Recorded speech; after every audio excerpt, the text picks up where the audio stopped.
Hi everyone and welcome back to my morning report analysis videos and me, Rich Perry, market analyst at Hantec Markets on Friday 11th of January. My final chart for today is gold, which is consolidating, and it has really done so for the past week. You've just basically had this succession of negating candles, really. Bull, bear, bull, bear, bull, bear, and a little bit of a positive reaction today. The market is still holding up above 1280, and that seems to be the case that every time you get a dip towards that old uptrend, the uptrend channel support, which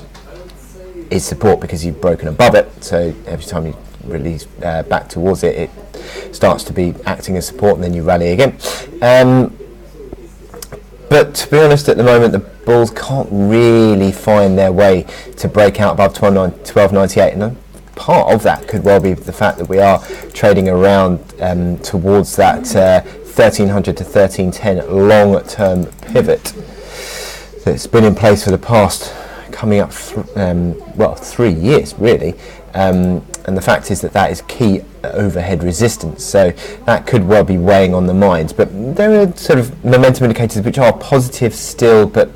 just not as positive as they were, and possibility of that just a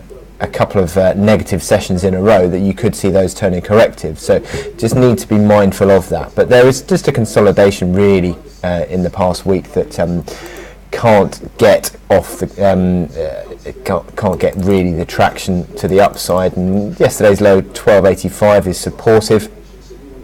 you'd say, but as I said, 1298, which was the recent resistance, 1297 just underneath that from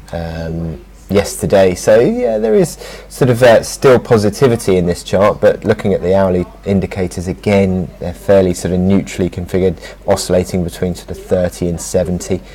A shade above the moving averages would suggest again positive bias to a degree, but again 1298 is resistance, and we're sort of up to not a million miles off that now. So with that in mind, I wish you good luck in your trading today, and I will speak to you again next week.